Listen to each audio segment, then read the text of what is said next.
오늘 말씀이 저와 여러분들에게 은혜가 되기를 주 예수님 이름으로 축복합니다. 아멘. 여호수아가 은퇴하면서 하나님의 백성들에게 증거하는 하나님의 말씀입니다. 여호수아는 훌륭한 장군이었습니다. 모세도 해내지 못했던 가나안 땅을 정복하는 훌륭한 장군이었습니다. 하지만 그가 마지막에는 장군으로 말을 남기는 것이 아니라 신앙인으로서 이스라엘 사람들에게 남기는 말입니다.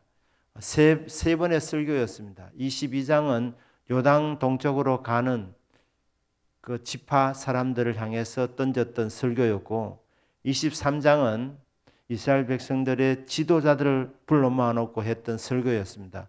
오늘은 24장이 23장과 같은 지도자를 향한 말씀이었지만 사실 이게 온 백성을 향한 메시지였고, 장소가 세겜이라는 장소에서 설교를 하고 있습니다. 24장 1절을 보시면 여호수아가 이스라엘 모든 지파를 세겜에 모으고 이스라엘 장로들과 그들의 수령들과 재판장들과 관리들을 부르매 그들이 하나님 앞에 나와 선지라. 세겜의 지도자들을 불렀는데 그들이 다 나와서 하나님 앞에 섰습니다. 그때 전달한 메시지입니다.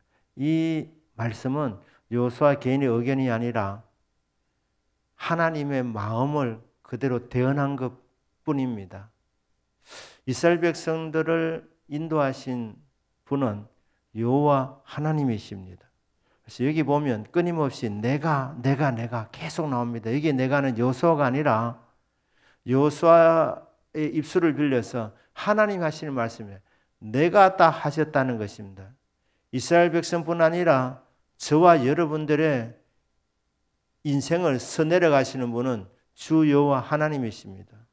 내 삶의 주인은 하나님이십니다. 내가 아니라 하나님이 주어가 되는 거예요.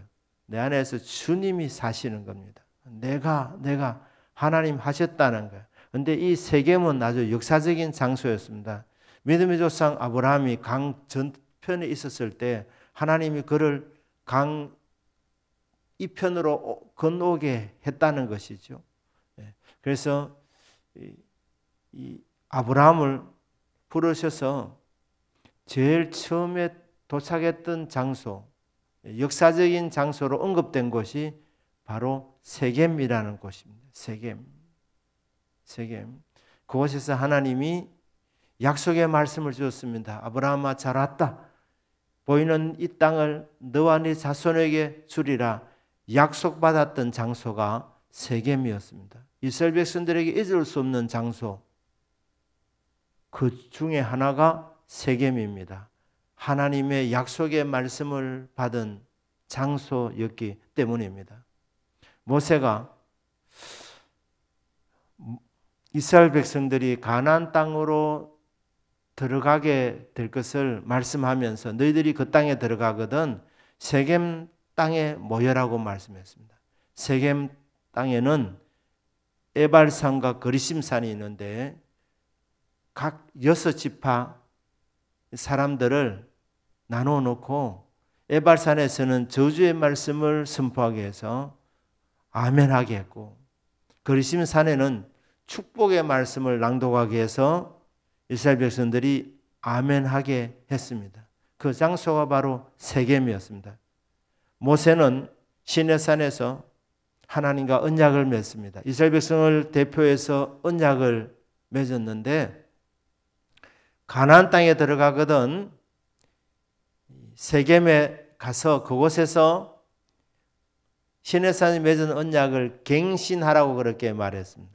그래서 세겜은 약속받은 장소이고 하나님과 언약을 맺은 장소, 그 언약을 갱신하는 장소가 세겜이기도 했습니다. 이 세겜 땅, 역사적인 땅에 이스라엘 백성 지도자들을 불러 모아놓고 던지는 메시지입니다.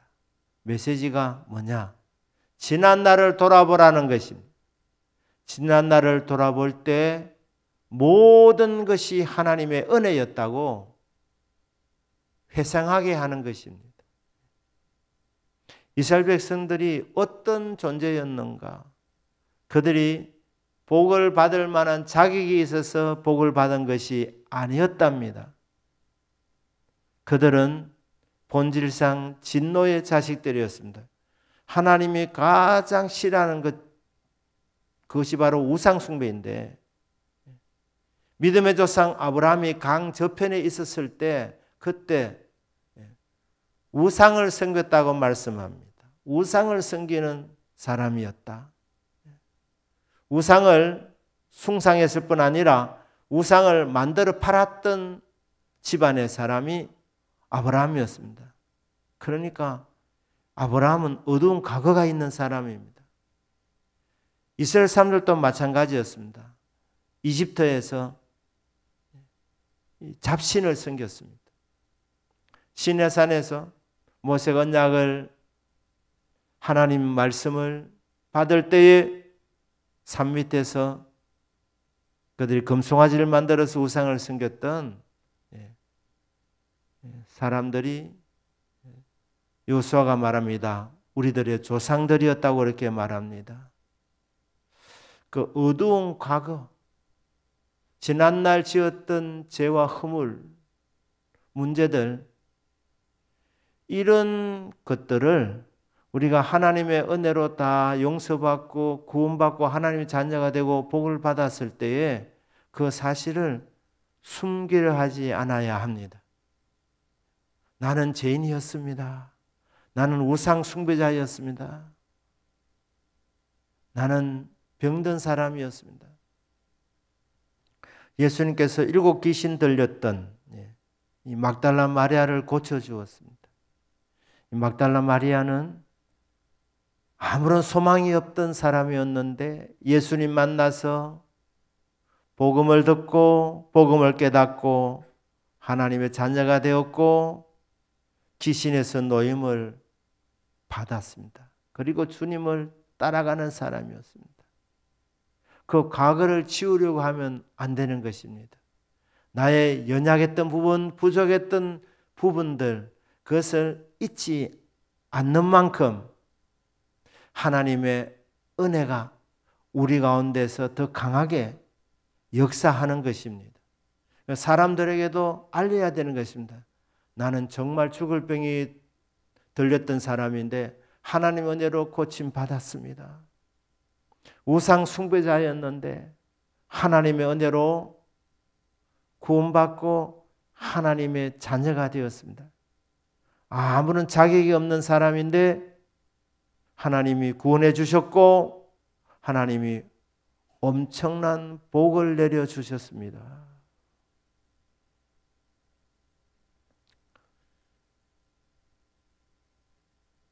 우리 대한민국에도 하나님 베푸신 은혜가 얼마나 많습니까? 남한과 북한이 따로 이렇게 되었을 때 처음은 북한이 훨씬 더 잘 살았습니다. 그런데 지금은 북한과 남한을 비교하면 비교가 되지 않습니다. 남북한의 이 형편을 한 장의 사진이 그렇게 보여주지 않습니까? 그러니까 캄캄한 밤중에 찍은 한반도의 사진을 보면 남한은 휘황찬란한데 북한은 컴컴합니다. 평양 지역만 조금 불빛이 보이는, 그거 하나만 보면 대한민국과 북한의 경제력 차이가 얼마나 큰지 짐작할 수 있지 않겠습니까? 이 대한민국이 오늘 이 자리에 있게 된 것은 전적인 하나님의 은혜입니다. 복음이 조선 땅에 들어왔을 때에 양반들은 대부분 복음을 거절했습니다. 반상, 양반과 상끝이 있는 그 시대에 천한 사람들이, 상끝들이 복음을 받았습니다. 동네도 좋은 위치는 이 양반들이 살고 강 건너편에 참 이 천한 사람들이 살았는데 이 복음을 받으니까, 복음 받고 20년, 30년 이렇게 지나가다 보니까 완전 상황이 역전이 된 겁니다. 양반들은 몰락하게 되는 거예요. 그래서 양반 뼈다귀만 우려먹는 이런 상황이 되고, 천한 사람들이 복음을 받아서 구원받고 복을 받은 것입니다. 그런데 지금 예수 믿는 사람들이 줄어들고 있다는 것은 그렇게 복을 받은 사람들이 많이 배반했다는 것을 우리가 짐작할 수 있는 것입니다. 하나님의 은혜를 잊지 않아야 합니다. 하나님의 은혜를 배반하지 않아야 합니다. 그 백낙준 박사라고 우리 아시는 분은 아시겠습니다만은 농사꾼의 아들이었습니다. 교회 관리하는 사람 이름이 백사겸 아들입니다. 농사꾼이었고 교회 관리인이었습니다. 옛날 말하면 사찰 집사였죠. 그런데 이 선교사가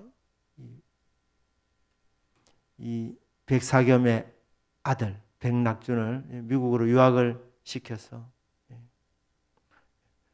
박사학위를 많이 받았습니다. 파크 대학교에서 신학 박사학위를 받고 예일 대학교에서 철학 박사학위를 받고 그리고 스프링필드 대학교에서 인문학 박사를 받고 연세대학교에서 문학 박사를 받고 그리고 또 미국 한 대학교에서 법학 박사 학위를 받았다고 합니다. 한국에 돌아와서 연세대학교 총장을 하고 문교부 장관을 지냈지만 이 백낙준 씨가 잊지 않아야 될 것은 내가 농사꾼의 아들인데 하나님의 특별한 은혜로 선교사 눈에 띄게 해서 그 선교사가 머리 좋은 거 하나 보고 미국으로 보내가지고 공부시켰던 그 모든 과정을 다 기억하고 하나님의 은혜를 잊지 않아야 된다는 것입니다. 그런 사람이 뭐 백낙준뿐 아니라 수많은 사람들이 있는데 지금은 다 입을 다 닦아버리고 지난 날 정말 천한 존재였는데 상끝이었는데 병든 자였는데 형편없는 자였는데 하나님께서 구원을 베풀어 주시고 그 가정과 가문에 엄청난 복을 베풀어 주셨는데 그거 다 잊어버리고 하나님이 우리 집안에 우리 가문에 어떤 은혜를 베풀어 주셨는지 그게 부끄럽게 생각이 되어가지고 감추기 시작하다가 결국은 하나님을 떠나게 되는 이런 일들이 있게 되는 것입니다. 최일남 씨가 쓴 흐르는 북이라는 그 소설에 보면 그 고수의 아들, 고수 이 북치는 사람인데 북치는 사람은 방랑하는 생활 아닙니까? 그러니까 그 집이 무슨 돈이 많겠습니까? 그런데 그 가운데서 성공을 해낸 이 아들이 크게 성공하고 나니까 아버지가 북치는 사람이었다는 거 그 사실이 부끄러운 거예요. 그 사실을 숨기려고 하는 거예요. 그러면 안 된다는 거예요. 아버지는 고수였지만 은혜로 이렇게 성공하게 되었습니다. 이런 마음을 갖고 살아가는 사람은 겸손할 수 있고 그리고 하나님이 주신 복을 계속 유지할 수 있게 되는 것입니다. 이 고별 설교택입니다. 우리 조상 아브라함 때부터 우리의 어두운 과거가 있다. 우상 숭배자들이었다. 하나님의 마음을 아프게 하는 사람들이었다. 그런데 하나님께서 우상 숭배였던 아브라함을 선택하셔서 강 건너편으로 건너오게 하여 주셨고 하나님의 섭리 가운데에 이집트로 가서 생활하게 하셨는데 그곳에서도 우상을 섬겼다. 그런데 하나님께서 그들을 다시 불러내어 가지고 홍해 바다를 건너게 하시고 요단 동편에 있는 그 두 왕을 왕벌을 보내어 가지고 쫓아내어 주시고 좋은 땅을 차지하게 하시고 요단강을 건너서 젖과 꿀이 흐르는 땅, 그 땅을 차지하게 한 것은 전적인 하나님의 은혜였다 고백합니다. 어떤 은혜입니까? 오늘 본문에 본 13절에 내가 또 너희가 수고하지 않은 땅과 수고하지 않은 땅을 차지하게 된 거예요. 건설하지 않은 성읍을 하나님이 주셨다고 말씀하고 있습니다. 그들이 심지 아니한 포도원과 감람눈의 열매를 먹는도다. 그들이 심지 않은 과일들을 먹고 누리게 하시고 짓지 않은 집과 건설하지 않은 성읍을 차지하게 하신 것은 이스라엘 백성들이 훌륭해서 아니라 하나님이 약속하시고 그 하나님이 신실하신 하나님이시기 때문에 하나님께서 은혜로 베풀어 주셨다고 그렇게 말씀하고 있습니다. 저와 여러분은 어떻습니까? 하나님께서 은혜를 베풀어 주신 줄로 믿습니다. 아무 공로 없는데 예수님께서 우리 죄를 대신 담당하셔서 십자가에서 죽으셔서 우리를 구원하셔서 장차 천국 들어가게 해 주시는 은혜를 받은 존재들입니다. 그리고 하나님께서 신실하신 하나님께서 우리 앞서 행하시고 우리 안에서 행하심으로 말미암아 많은 은혜와 복을 받은 사람들입니다. 우리가 심지 아니한 과실을 먹게 하시고 우리가 짓지 아니한 집을 차지하게 하시고 우리가 건설하지 않은 성읍을 차지하게 하신 것은 전적인 하나님의 은혜였습니다. 11월 달입니다. 지금까지 베푸신 은혜를 기억하고 하나님의 은혜였다고 고백하는 저와 여러분의 믿음이 되기를 축복합니다. 금년 한 해도 하나님 베푸신 은혜와 사랑을 살펴보고 하나님 감사합니다. 전적인 하나님의 은혜입니다. 고백할 수 있는 믿음이 되기를 축복합니다. 잘 모르시겠거든 깨달아지지 않아 하시거든 주여 깨닫게 하여 주십시오. 주여 지나온 날 가운데서 주님이 함께 하신 발자취 믿음의 눈을 열어서 보게 하여 주십시오. 주님의 손길을 보게 하여 주십시오. 모든 것이 하나님의 은혜였음을 깨달을 수 있는 마음이 되게 하여 주십시오. 기도하기를 축복합니다. 아울러서 앞날에도 더 큰 은혜를 부어주실 하나님의 은혜가 믿음으로 깨달아져야 되는 것입니다. 믿어져야 되는 것입니다. 그래서 베푸신 은혜 감사하고 베푸실 은혜를 감사하는 이 믿음이 있어야 되는 것입니다. 그래서 여호수아가 말합니다. 지난 날을 우리가 한번 보자. 모든 것이 하나님의 은혜였다. 신실하신 하나님께서 약속을 지켜서 결국 젖과 꿀이 흐르는 땅을 차지하게 해주셨다. 우리의 지난 날은 우상 숭배의 나날들이었다. 아브라함부터 시작해서 끊임없이 반역하고 불순종하고 우상을 숨기는 그런 백성이었지만 하나님께서 긍휼히 여겨주시고 복을 베풀어 주셨다. 여호수아 시대 때에 하나님께서 이스라엘 백성들에게 주시고는 말씀이었고 오늘 이 11월 달에 2024년 11월 달에 저와 여러분들에게 주시고자 하는 하나님의 말씀인 줄로 믿습니다. 그리고 오늘 14절입니다. 오늘 결론 말씀입니다. 그러므로 신실하신 하나님의 사랑으로 젖과 꿀이 흐르는 땅을 차지하게 되었으니 이제 우리가 어떻게 해야 될 것이냐? 여호와를 경외하며 온전함과 진실함으로 그를 섬기라고 합니다. 하나님을 의지하라고 합니다. 저와 여러분의 믿음이 진실한 믿음, 온전한 믿음이 되기를 바랍니다. 여호수아가 그렇게 말합니다. 온전함과 진실함으로 여호와를 섬겨라. 믿음이라는 것은 하나님을 섬기는 것인데, 예배하는 것인데, 먼저 여호와를 경외하고 그리고 온전함과 진실함으로 하나님을 섬기라고 말씀합니다. 그러면서 뭘 말합니까? 우상은 다 치워버리라고 하는 거예요.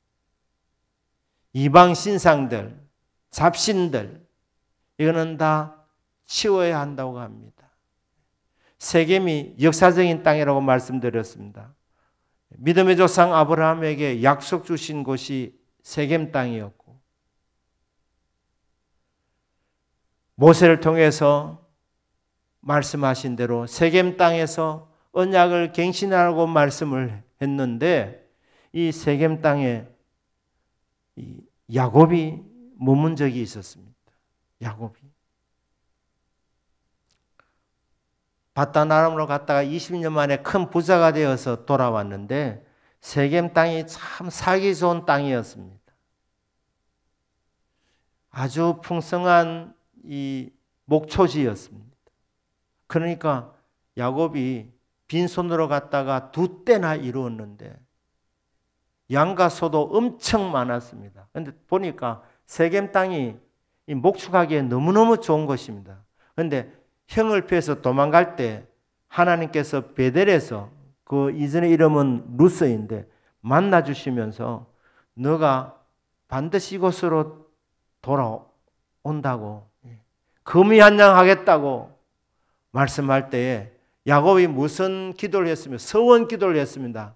하나님이여, 하나님 말씀하신 대로 내가 가는 길에 주님이 함께하여 주시고 무사히 이곳으로 돌아오게 하면 이 베델, 지금 내가 만난 하나님께서 만나주신 이곳이 바로 성전이 될 것입니다. 성전을 봉헌하겠다고 하나님 앞에 서원 기도를 했습니다. 하나님 주신 11조를 내가 하나님께 바치겠습니다. 그렇게 약속했던 장소가 세겜 땅이 아니라 베델 땅이었는데, 돌아오다가 세겜 땅을 보면서 거기 꽂혔습니다. 여기서 살면 좋겠다. 베델 땅으로 가려고 하니까 아까운 겁니다. 그곳에 가면 바쳐야 되는데, 성전을 지어드려야 되는데, 도망갈 때는 다급한 마음으로 그렇게 서원을 했지만 모든 것을 다 이루고 나서 보니까 마음이 변질된 것입니다. 베델까지 가야지 온전한 헌신이 있는데 세겜은 어중간한 곳입니다. 적당한 곳입니다. 하나님 부인한 것은 아닌데 하나님도 섬기며 엘로의 이스라엘, 하나님, 이스라엘의 하나님, 그곳에서도 제단을 쌓았지만 그러면서도 한 발은 세상에 발을 들여놓고 있었습니다. 양다리를 걸친 곳이 세겜 땅이었습니다. 디나 사건을 통해서 그곳에 더 있을 수 없게 될 때, 그때 하나님이 찾아오셔서 말씀합니다. 야곱아, 네가 네 형의 낯을 피해서 도망자로 있었을 때에 내가 너를 찾아와서 내게 약속을 주었지 않느냐. 그리고 그때 너도 약속했다. 그 약속의 땅 베들로 가서 그곳에서 예배를 드려라. 그러면 내가 그곳에서 너를 만나주겠다. 그 말씀을 듣고 야곱이 무엇을 가족들에게 명령합니까? 신상들을 다 버리자고 말합니다. 이 세겜 땅에서. 그래서 이 드라빔이라든지 이 우상의 이 신상들, 이것들을 그냥 가족들이 보니까 다 섬기고 있는 겁니다. 하나님도 섬기고 우상도 섬기고 하나님도 사랑하고 세상도 사랑하는 이 두 마음을 품은 이 야곱과 그 가족들, 어복도 바꾸고 그 이방 신들, 이방 신상들을 땅에 다 묻어버린 곳이 바로 세겜 땅입니다. 여호수아의 걱정이 그랬습니다. 왜 세겜 땅에 모았느냐? 이 젖과 꿀이 흐르는 땅에서 너무 풍족해지면 이스라엘 백성들이 또 하나님을 또 잊어버리고 배반하게 되는 거예요. 그래서 세겜 땅에 불러 모은 거예요. 야곱이 이방 신상을 묻어버리고 베들로 갔던 것처럼 너희들 가운데 이방 신상들 다시 다 치워버려라. 오직 요 하나님만 섬기고 하나님만 예배해야 된다. 이게 여호수아의 메시지였습니다. 말씀을 마무리하겠습니다. 11월 달에 지난 10개월 동안 베푸신 하나님의 은혜를 여러분들이 꼭 살펴보시고 하나님 고맙습니다. 하나님의 은혜입니다. 고백할 수 있기를 주 예수님 이름으로 축복합니다.